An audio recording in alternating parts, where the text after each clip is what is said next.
Yo, what's up? Welcome back to Chemistry Podcast. Kekristenan tanpa misteri. Au!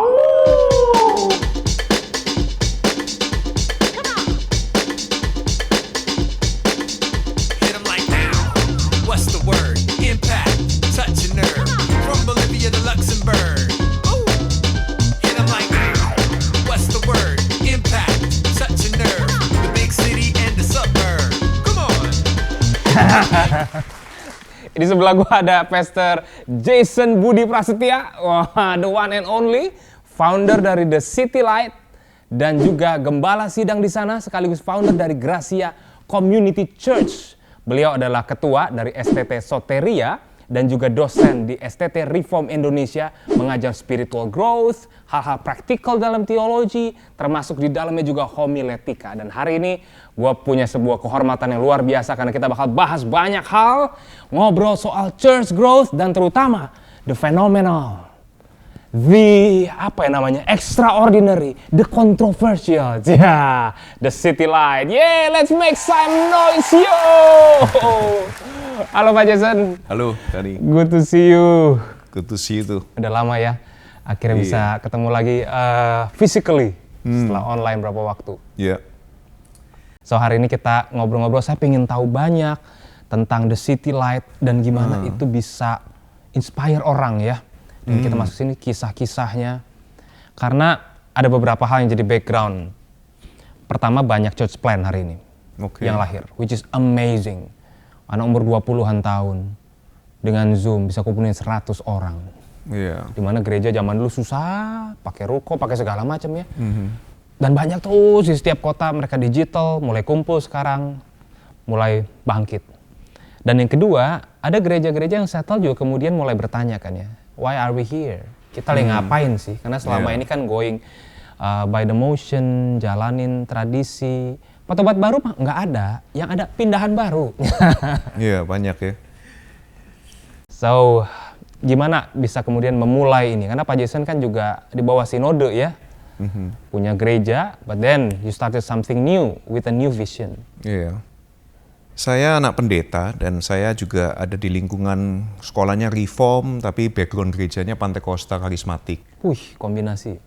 Dalam dua area itu yang saya rasakan, saya ternyata tetap nggak bisa ngajak teman-teman saya yang bukan Kristen untuk datang ke gereja. Baik gereja model tertentu maupun gereja model saya. Karena sambutan dari orang-orang Kristen yang mengaku pengikut Kristus kebanyakan nggak ramah, nggak friendly terhadap teman-teman yang non-Kristen. Yeah. Mulai dari tampilannya, pandangannya udah nggak enak, kemudian sambutannya, misalnya pembacaan Alkitab aja kalau orang khotbah ya, kita bilang seperti ini, mari kita baca dari Lukas 15, sebuah teks yang sudah familiar buat kita. Nah itu kan familiar buat yang Kristen, bukan yang bagi teman-teman yang non-Kristen. Nah dari situ kemudian saya mendapat kesempatan untuk memulai sebuah ministry, dan saya pikir, saya doa, saya diskusi dengan beberapa teman, ya kalau saya tuh punya visi, sama seperti bikin gereja seperti yang lainnya, ya buat apa ada gereja baru? Oh, oke. Gitu. Jadi kalau sama semua, ya buat apa ada gereja baru? Saya hanya memberikan tambahan terhadap keramaian pasar gereja yang sudah sangat padat. Gitu. Jadi kita pikir, saya lihat Apple misalnya, Harley Davidson, kemudian Amazon, mungkin yang paling baru Tesla ya, itu kan break the norm itu. Hal-hal yang breaking the norms. Jadi yang normal tuh di break.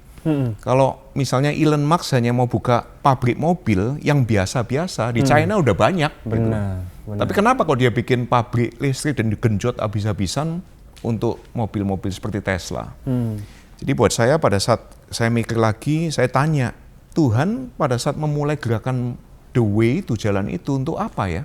Oh ternyata dia aja menyediakan dirinya bagi orang berdosa, bahkan dikenalnya sebagai friend of sinners. Jadi yang dalam visi saya dan teman-teman adalah gereja yang akan kita buat perlu dikenal sebagai memang gerejanya yang bersahabat bagi orang-orang yang apapun latar belakangnya. Gereja yang bersahabat itu ya, I see. Dan tahun berapa ini Pak? 2012. 2012, Yeah. 10 years. 10 years. Wow. Ini 2012 sudah mulai mikirin itu ya. Oke, so this is gonna be a great inspiration buat teman-teman sekalian. Both kita ini adalah seorang youth pastor, youth activist, majelis, pemimpin gereja, orang yang memulai sesuatu yang baru, ataupun juga orang yang memikirkan ulang cara-cara yang baru. Apakah gerakan kita tuh menyahabati sahabat-sahabatnya Kristus, orang-orang yang marginal, orang-orang yang terbuang di luar sana, dan itu datang dengan harga ya. Pasti. People will hate you. Ya, nah istilah marginal yang baru dikatakan oleh Dani itu bukan hanya istilah kita kepada teman-teman yang non-Kristen. Bagi teman-teman non-Kristen, kita ini juga marginal. Wah. Ini orang-orang aneh ini, marginal mereka itu. Ya kalau harganya ya kita dirasa melawan arus kan. Sesuatu yang melawan arus selalu diasumsikan bad, negatif. Nah buat kami ya, kita memang nggak ada dalam arus besar.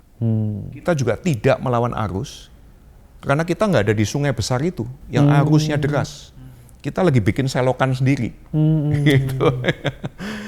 Basically gitu ya. Jadi tantangannya ya buat kita ya, mungkin memang energi kita ini sudah menyediakan diri buat orang-orang yang nggak suka gereja kan punya tantangan sendiri. Kita sudah juga mengalami berbagai macam kesulitan. Betul. Energi mungkin sudah ada di situ. Nah, kalau ngeladeni teman-teman yang nggak friendly terhadap orang-orang yang nggak suka gereja, energi kita negatif udah. Iya.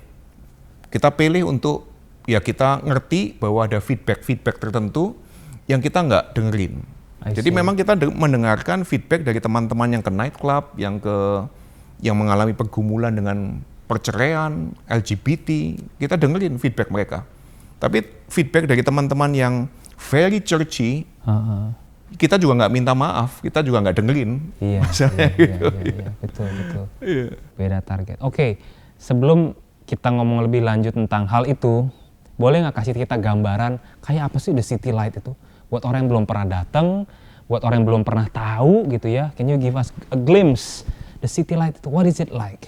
Ya pada saat kita mulai, 80%-nya background-nya memang bukan Kristen. Kita mulai dengan 7 orang, kemudian 27, jadi 50 sekian dan seterusnya lah ya. Itu memang ada orang-orang yang bukan Kristen atau teman-teman gereja yang punya teman-teman yang nggak suka gereja, tahu kemudian ngajak teman-temannya yang unchurched people itu. Dan mereka coba test drive, jadi kita memang memberikan waktu untuk orang mencoba, mengobservasi 7 kali gitu. Kalau kita ini ternyata sama seperti yang lain ya nggak usah datang lagi. But at least you try and observe 7 times. Ya. Nah kemudian kita memang di acaranya itu menyediakan ini ya sesuatu yang dalam tanda kutip sekuler. Jadi ada lagu sekuler di pembukaan, ada apalah tontonan atau bahkan ada tarian, ada pernah kita buat pole dance, pernah kita buat cabaret show dan sebagainya. Itu bukan untuk melihat bahwa kita ini mau jadi seperti yang lain loh ya, jadi seperti orang misalnya dalam tanda kutip kita kata-katain orang dunia itu. Sebetulnya supaya teman-teman yang non-Kristen atau unchurched itu merasa, oh ternyata teman-teman Kristen ini bukan orang-orang aneh, bukan orang-orang dari dunia lain yang lagu-lagunya kita nggak tahu. Mereka juga dengerin lagunya Katy Perry, Raisa dan seterusnya. Mereka juga melihat show-show di Disneyland, di Universal Studio, nonton film Avengers dan seterusnya ya. Jadi untuk itu 5 menit pertama. Setelah itu kita ya ajak mereka untuk di welcome, untuk mulai juga diperkenalkan lagu-lagu religi Kristen. Karena bagi kami nggak ada lagu rohani, yang ada lagu religi Kristen, Muslim dan seterusnya. Semua lagu bagi kami lagu rohani, meskipun tuh kata-kata yang eksplisit itu comes out, keluar dari rohnya yang bikin lagu, gitu ya.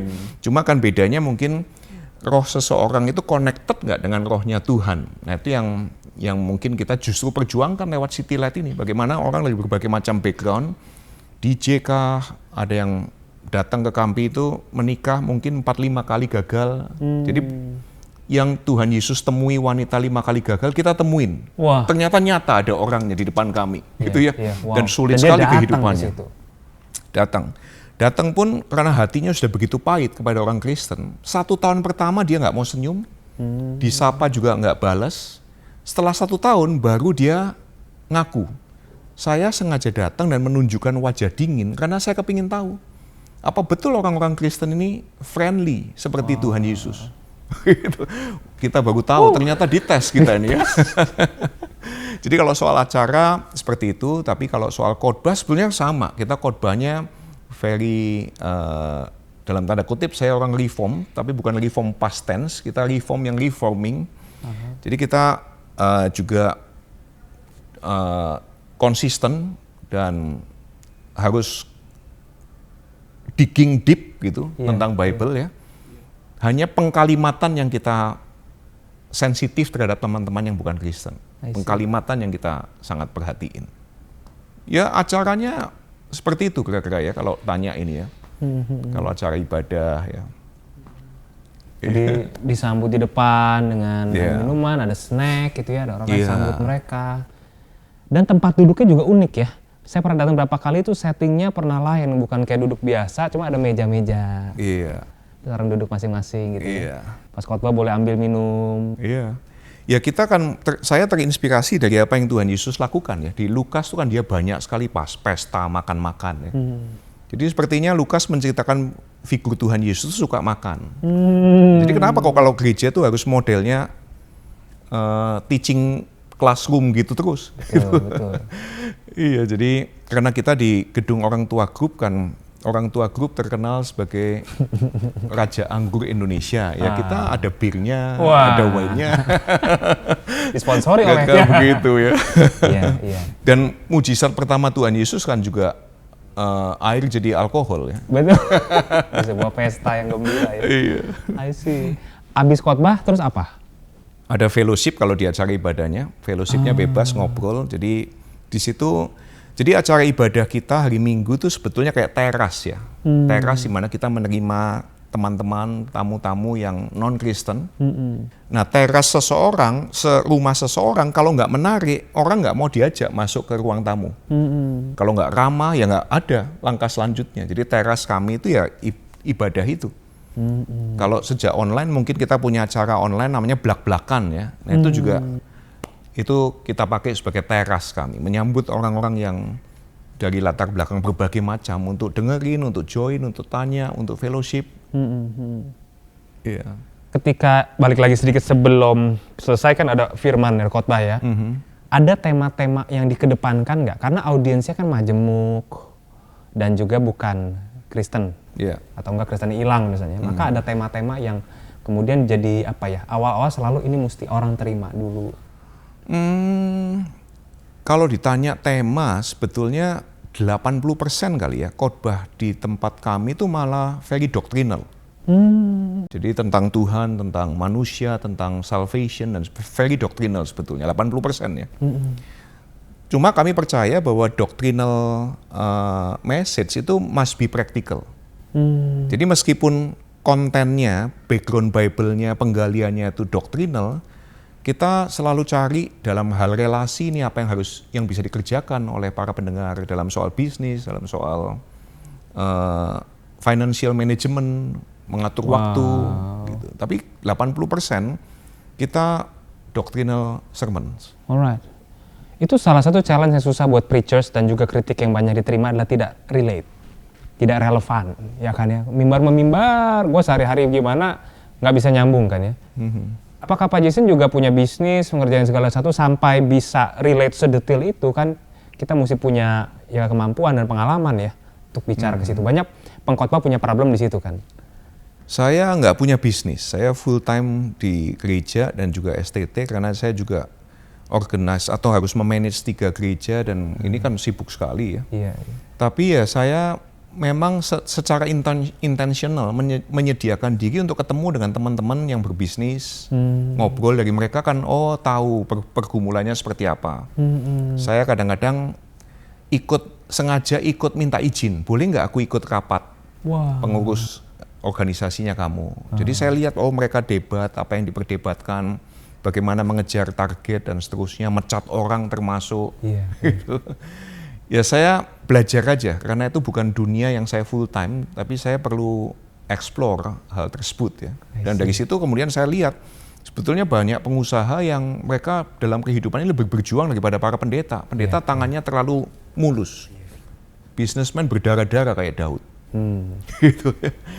Tapi ya kemungkinan sebetulnya mereka rekan-rekan bisnismen itu mengalami anugerah Tuhan jangan-jangan lebih banyak daripada orang kayak saya ini. Gimana dengan values dan visi misi The City Light?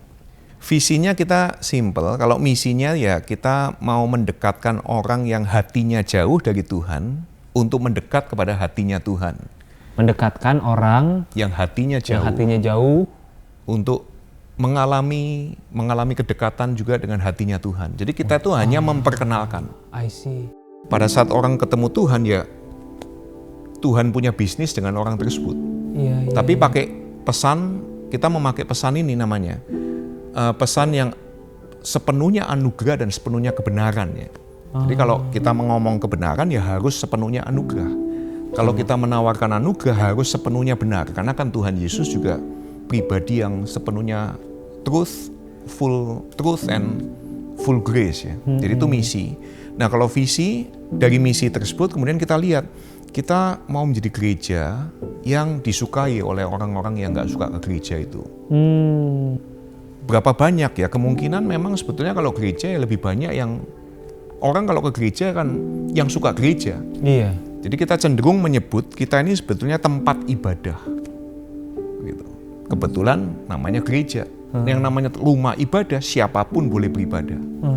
Nah kalau ditanya inspirasinya dari mana? Dari mungkin yang Tuhan Yesus dan juga di perjanjian lama, kalau di Alkitab orang Yahudi kan ada tuh ya. Rumahku akan disebut sebagai rumah doa, rumah bagi segala bangsa, rumah doa bagi segala bangsa. Nah, jadi kalau saya ikut Yesus, saya pikir ya harusnya gereja ini ya rumah doa bagi segala macam background orang. Wow. Alright. Wow, so luar biasa ya. Sebelum kita lebih lanjut lagi, karena ini positioning yang cukup susah ya. I mean, orang di dunia yang nggak Kristen bisa bingung kan, what is this? Atau buat mereka ya, this is just another church lah ya. Yeah. Dan di dunia orang Kristen pun bisa ngeliat ini sebagai what is this gitu lagi-lagi ya. Ini bukan bagian dari kami. Apakah ini bisa bla dan bli gitu ya. Oke, so jangan kemana-mana. Kita bakal lanjutkan sesi yang makin panas ini, the kontroversinya, apa yang terjadi di dalamnya, bagaimana perjuangannya. So this is Chemistry Podcast, kekristenan tanpa misteri. Au! See you all!